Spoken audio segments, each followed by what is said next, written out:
Tom Nook, everyone's favorite cute little bloodthirsty capitalist. Sometimes he's a ruthless loan shark that degrades his employees, and other times he's a civil servant that's an all-around stand-up guy. Today, we're gonna look at Tom Nook's character in every Animal Crossing game and rank him from worthless to elite. Starting with the series' Western debut, this little bastard on the train won't stop yapping at us, but he calls his mysterious friend and tries to get us set up with a place to stay in this brand new town. That little buddy of his just so happens to be Tom Nook. Right when you leave the train station, he introduces himself as the town store runner. Oh, so he's a hardworking, super personable guy. I like him. Never mind then, that's a pretty big move. But he's still the only one that wants to quote-unquote help us in this new town, and shows us to a house we can live in. He said this place was cozy. We go back out, he monologues about everything we need to know about the town, then gives us the price, and makes it seem like he's doing us this big favor by lending us this house, because people with no money can't buy a house. Hang on, I don't know what country this game takes place in, but I just gave you 1,000 bells, and the house cost 19,800 bells. A conventional home loan for a primary residence here in America requires a minimum 5% down payment, and since he knows we're moving in there and is a real estate investor himself, he knows this all too well, and $1,000 is well over 5% of 19,500, so this is actually right in his price range. Sign me up for a house that f***ing cheap, but still, he's not really doing us a favor. He's doing what any bank in America would do if he had a decent credit score. But he's still the good guy, don't you know? Come work for my store to pay off your debts, brokey. He scolds us for showing up late to work when we literally headed right over there, makes us change in front of him, and makes us do landscaping work for the store out in the smoldering sun. From that point on, you're basically his bitch, and he has all the power over you until your loan is paid off. And once it is, he offers you home expansions for additional payment. But if you don't want any of that, you're a free man, and Tom Nook doesn't own your ass anymore. He still runs the store, and you can sell items you find to him, and he'll buy just about everything, which is extremely helpful. He's not a very good person in this game, but his usefulness is undeniable. He's the tutorial, has a real estate empire, and runs an ever-expanding store, so I gotta put him up in elite.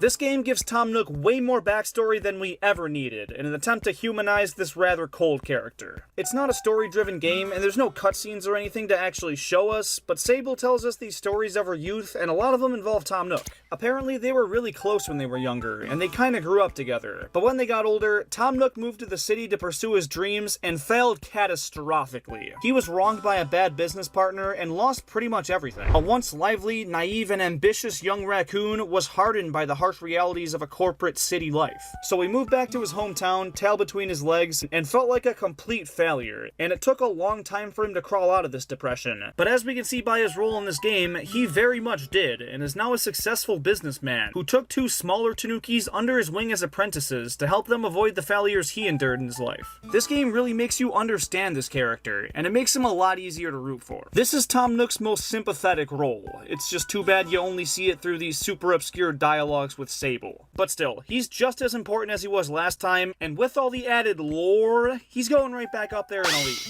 Can we stop glazing this guy, please?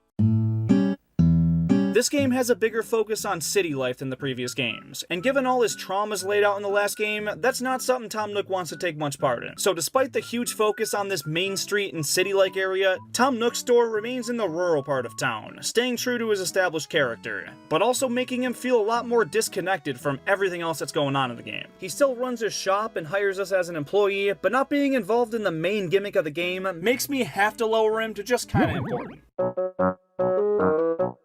New Leaf marks one of the biggest shifts to Tom Nook's character in the entire series. He takes off that nasty old apron and puts on a sweater. No, he decides to full-on dive into real estate, and leaves his general store to his adopted sons Timmy and Tommy from the start. This is the first time his store really has much competition too, thanks to stores like Kix and especially retail entering the fray. Tom himself starts the business Nook's Homes, where he handles the construction, expansion, and renovation of homes throughout the town. And this time he lets you pick the exact spot you want to put your house in, which is a big plus. But this incarnation of him is a lot less prominent than before. He's just not seen all that much. He doesn't greet you at the beginning beginning when the rest of the town does. He doesn't make you work for him, and he's only really seen when you want to upgrade your house. He also loses the role of unofficial series mascot to the new character Isabelle, who's a much friendlier face that fits a series of feel-good games a lot better. But that's a pretty big step down for him, and it's worse because you get even more power over him thanks to your new position in government. Civil servant my ass. You answer to me now. The power balance definitely shifts a little, but we're still in debt to him as long as you want to keep making your house bigger, and his full-on real estate venture is a pretty positive step forward for his character. But in terms of usefulness, I gotta put him in kinda important.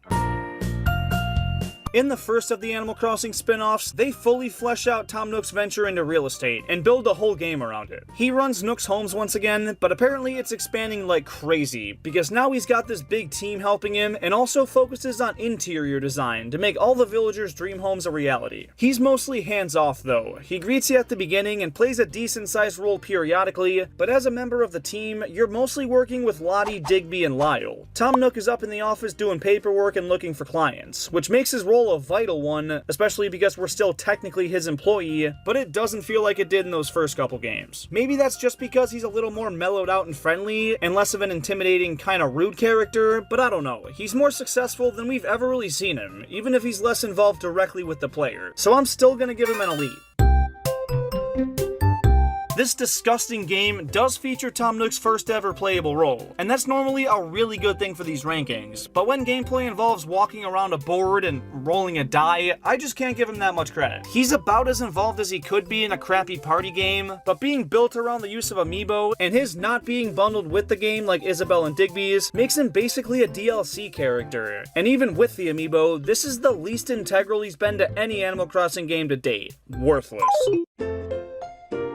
In the weird mobile version of Animal Crossing, Isabelle solidifies her role as Tom Nook's replacement, being the one that greets us when we show up, giving us the tutorial, and being an integral part of the camp throughout the game. You want to know what Tom Nook does? Well, since the store OK Motors covers all your RV needs, he has no role whatsoever, only making a small cameo when you buy his share, have Cyrus craft it, and set it out for him to chill on. Yeah, he just lies there sleeping, and even when you do talk to him, he doesn't have any objectives or even hints for you. He's more worthless than he was even in that last game, so...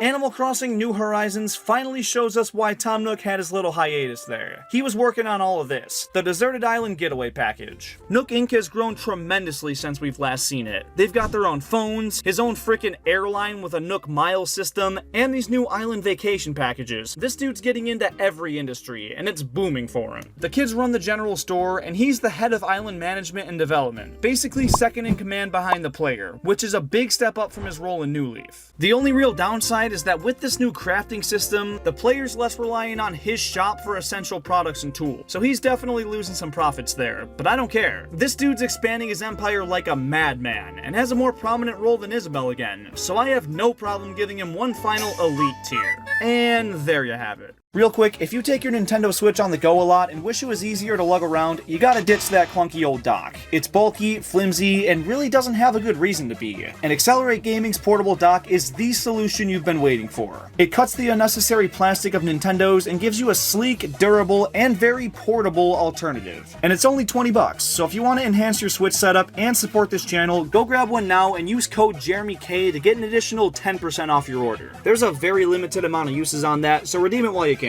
And if you disagree with me on any of the rankings in this video, leave your takes down in the comments.